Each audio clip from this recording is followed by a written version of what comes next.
Capítulo 19. ¿Por qué Dios nuestro Señor da en esta vida bienes a los malos y males a los buenos? No solamente la gente vulgar y pecadora se maravilla que los buenos sean afligidos y los malos prosperados, pero los muy santos y grandes amigos de Dios se han espantado y casi dádole quejas por ello.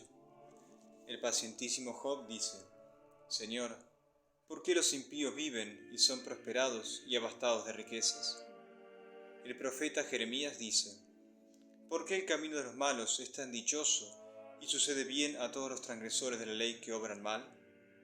Y el profeta Habacuc, hablando con Dios, dice: ¿por qué miráis y favorecéis a los despreciadores de vuestra ley, y disimuláis y calláis, cuando el pecador atropella y oprime al inocente, y al que es más justo que no él?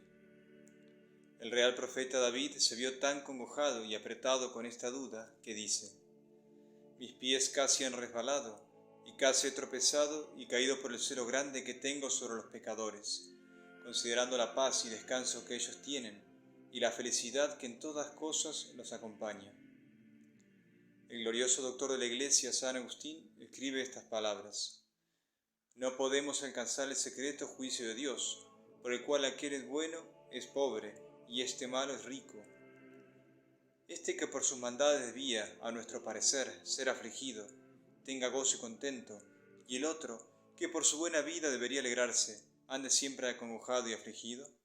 Que salga del juicio el inocente condenado, o por la maldad del juez, o por los testigos falsos, y que el perverso acusador no solamente quede sin castigo, sino que triunfe y se alabe de haberse vengado del que no lo merecía. Que el pecador tenga entera salud, y el justo esté consumido y podrido de enfermedades. Que veamos algunos mozos robustos que usan de sus fuerzas para saltear, y otros que ni con una palabra ofendieron a nadie, mueran con diversas muertes atroces y penosas. Que muchos niños, los cuales daban esperanza de ser provechosos con sus vidas, sean arrebatados de la muerte antes de tiempo, y otros que nos parece que no habrían de nacer se logren y vivan largos años. Que esté sentado en el trono y sublimado en honra y dignidad, uno que sabemos que es oprobio y escándalo de la república, y otro que es justo, pacífico y provechoso, esté arrinconado y sepultado en perpetuo olvido. Y otros ejemplos semejantes a estos, que por ser tantos no se pueden contar. Todo esto es de San Agustín. Y Salviano dice: ¿para qué me preguntas? ¿Por qué uno es mayor y otro es menor? Uno feliz y otro infeliz, uno flaco y otro fuerte. La causa por que Dios lo hace, yo no la entiendo, pero basta por suficientísima causa que yo pruebo que lo hace Dios.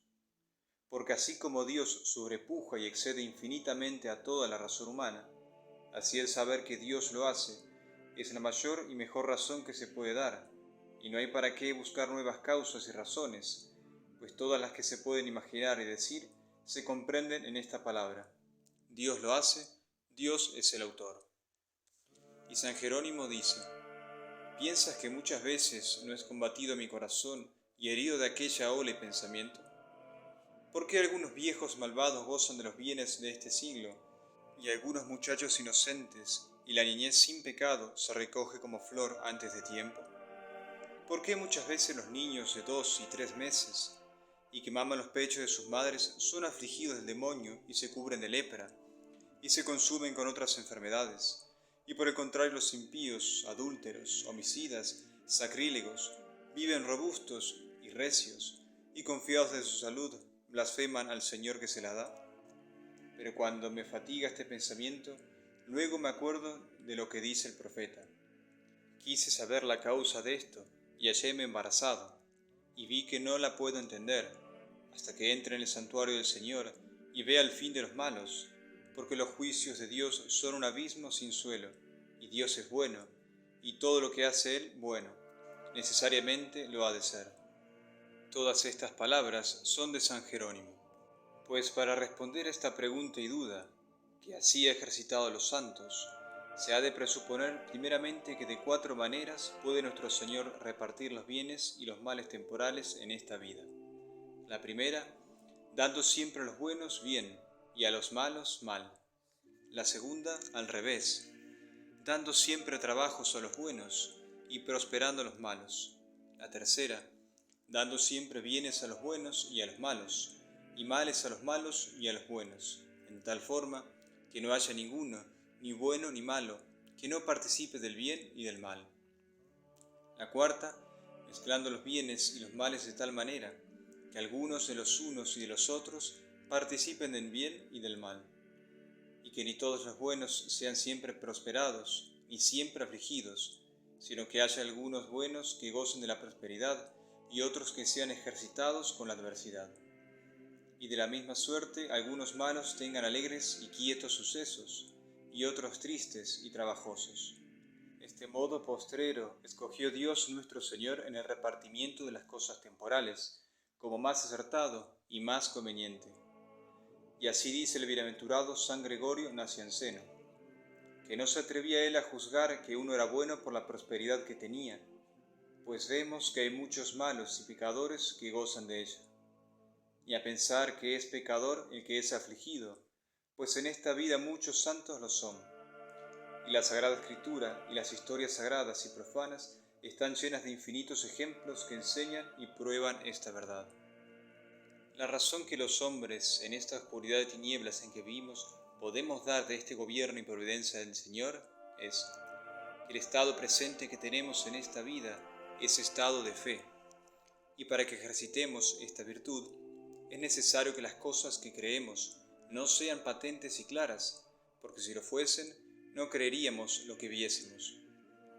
Y si Dios siempre diese bienes temporales a los buenos y males a los malos, poca dificultad y poco merecimiento habría en creer que Él es el justo juez y tiene providencia de las cosas humanas, y que galardona a cada uno conforme a sus obras. Y demás de esto, no se moverían los malos a servir a nuestro Señor, sino por temor de la pena, o por amor mercenario, y de su propio interés. Y Dios quiere ser Señor de hombres que libre y amorosamente le sirvan, y que sepan que no se da en esta vida el premio de los servicios que le hacemos, sino que el justo muchas veces ha de ser en ella perseguido y atribulado, para que ejercite la paciencia, y el pecador para que se enmiende. Por esto dice el bienaventurado San Agustín: ha querido la divina providencia aparejar en la otra vida algunos bienes para los buenos, de los cuales no gozarán los pecadores, y algunos males para los malos, los cuales no padecerán los buenos. Mas estos bienes y males temporales ha querido que sean comunes a los buenos y a los malos, para que no apetezcamos los bienes demasiadamente, pues vemos que también los tienen los malos. Ni menos huyamos como pusilánimes de aquellos males que muchas veces padecen los buenos. Es bien verdad que va mucho en el uso de las cosas prósperas y adversas, porque el bueno ni se engríe con la prosperidad, ni desmaya con la adversidad, y el malo es castigado con la adversidad porque se desvanece con la prosperidad. Aunque en el repartimiento de estas cosas temporales muchas veces muestra el Señor su divina providencia, porque si ahora castigase todos los pecados con pena manifiesta, muchos pensarían que aquí se acababa todo el castigo, y que no hay más que temer en la otra vida. Y al revés, si no castigase en esta ningún pecado claramente, no creerían que hay divina providencia. De la misma manera, las cosas alegres y prósperas, si Dios con su liberalidad no las concediese a algunos que se las piden, pareceríales que no estaba al darlas en su mano, y si las diese a todos los que se las piden, juzgarían por ventura que no le habían de servir sino por ellas. Y así no serían píos y agradecidos, sino avaros y codiciosos. Y siendo esto así, y que los buenos y los malos son afligidos, no por eso habemos de pensar que no hay gran diferencia entre el bueno y el malo, porque no la hay en las cosas que padecen. Porque en la semejanza de los males que se padecen, hay de semejanza grande de los que los padecen, y debajo de la misma pena y dolor, no es lo mismo vicio y virtud. Porque así como en el mismo fuego resplandece el oro y humea la paja, y con la misma trilla se desmenuza la paja y se limpia el grano, y no es lo mismo el aceite y las heces que de él quedan, aunque se expriman en el mismo lagar. Así el mismo trabajo prueba a los buenos y los purifica y afina, y a los malos los condena, congoja y desanima. Y en la misma aflicción los malos aborrecen a Dios y le blasfeman, y los buenos le alaban y glorifican. Tanto va, no en el padecer, sino en quién es el que padece. Porque con el mismo aire el ungüento precioso derrama su fragancia, y el cieno su mal olor. Todo esto es de San Agustín. De esta doctrina se saca que Dios reparte los bienes y los males temporales a los buenos y a los malos como es servido, para que hagamos poco caso de ellos, y mucho de los bienes espirituales y divinos, de que gozan en esta vida los justos y carecen los malos. Tales son la caridad, la humildad, el menosprecio del mundo, la castidad, la paciencia, el sufrimiento en los trabajos, y las demás virtudes con que está hermoseada y enriquecida el alma del justo. Y al contrario, la del pecador está desnuda y privada de todos estos bienes, los cuales son tanto mejores y más excelentes que la nobleza, salud y fuerzas del cuerpo, y que la hacienda, honras y cargos temporales, cuanto el alma excede el cuerpo, y el cielo a la tierra, y lo eterno a lo transitorio y momentáneo. Pero además de lo que nos enseña San Agustín, hay otras causas por qué nuestro Señor reparte a los buenos adversidades y a los malos bienes temporales en esta vida. Porque, como dice Séneca, así como nosotros nos holgamos de ver salir al coso, cuando hay en él un toro bravo, un mozo valiente y animoso, y asirle del cuerno, y detenerle, y hacerle dar muchas vueltas, o pelear con un león, y rendirle y matarle, así parece que nuestro Señor recibe gusto, cuando un soldado y siervo suyo lidia con la que llamamos fortuna adversa, y pelea con la pobreza, con el dolor, con la infamia, o con cualquier otra calamidad, y la sujeta y vence con las fuerzas que Él da y por su amor. Porque de esta manera es Dios glorificado en Él, el cual, así como un buen capitán para las hazañas de mayor trabajo y peligro, escoge los soldados más esforzados y valerosos, así escoge Él para estos trances rigurosos y peleas los que tienen más valor y virtud.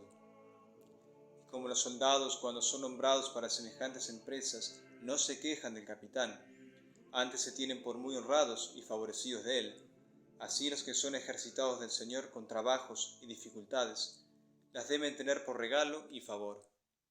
Todo esto dice Séneca. Pero los bienes temporales dalos Dios a algunos pecadores en esta vida, porque así como comunica la luz del sol y la lluvia, no solamente a los buenos, pero también a los malos, para manifestar más su inestimable bondad y aquel dulcísimo afecto de Padre que tiene para con el hombre, así también reparte los bienes temporales a los malos, para declarar esta misma bondad, y juntamente manifiesta su divina justicia, y esto en dos maneras. La primera, porque comúnmente no hay hombre tan perdido y desalmado que no tenga alguna cosa buena. Y por pequeña que sea, es Dios tan justo que no quiere que quede sin galardón. Y como no se le ha de dar al pecador en la otra vida, quiere pagárselo en esta. Y así leemos, que Dios dio a Nabucodonosor el reino de Egipto, aunque era malvado e infiel, porque le había servido haciendo guerra contra sus enemigos. Y a las comadres o parteras de Egipto les hizo bien por la piedad que usaron con los niños de los hebreos que nacían.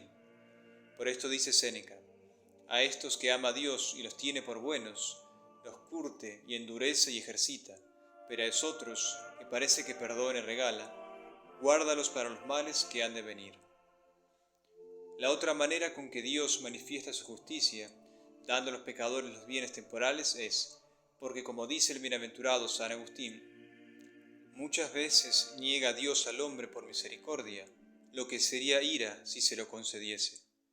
Y así vemos que muchos alcanzaron la hacienda, y el cargo, y la privanza, y el lugar alto que pretendían, y que después cayeron y perdieron lo que habían alcanzado con mayor afrenta y dolor.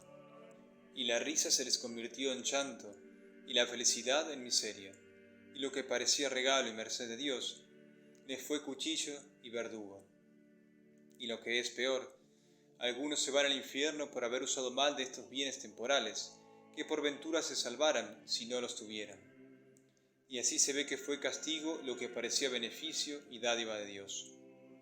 Demás de esto da el Señor estos bienes a los malos, para que atraídos de su liberalidad y benignidad se conviertan a Él, y considerando que otros mejores y más hábiles que ellos no tienen lo que ellos tienen, lo reconozcan de Dios, y le amen y sirvan como dador y fuente de todo lo que poseen.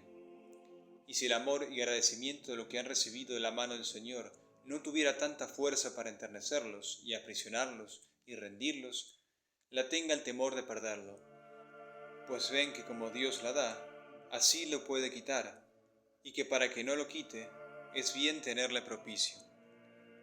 Cuando ni el amor ni el temor no bastan para enfrenar al pecador, dice Boecio, que da Dios estos bienes caducos a los pecadores para que no sean tan malos, y para que con este cebo se entretengan, y no hagan los males gravísimos e innumerables que harían si no los tuviesen, blasfemando y despojando y persiguiendo a los buenos, y viviendo entre ellos como unos leones y tigres. Asimismo, les da a los malos el mando e imperio, para que con su tiranía ejerciten a los buenos y purguen la escoria de las culpas que tienen, y se afine la virtud de ellos, y se esmere más la obediencia y fidelidad de los que los obedecen y sirven por amor del Señor. Finalmente, da Dios estos bienes a los malos, para que mejor conozcamos lo poco que valen y se deben estimar, como lo dijo San Agustín. Porque si Dios nuestro Señor, que es sapientísimo y justísimo, da estos bienes a los hombres perdidos, a los infieles y herejes, señal es que los tienen poco y que son viles, porque si fueran bienes para estimar, no se los diera, pues manda que no se arrojen las piedras preciosas a los puercos. Pero con esto nos da a entender que estos bienes no son bienes preciosos, sino cargas pesadas de caminantes, y que el que va más cargado lleva más trabajo en su jornada y corre más peligro.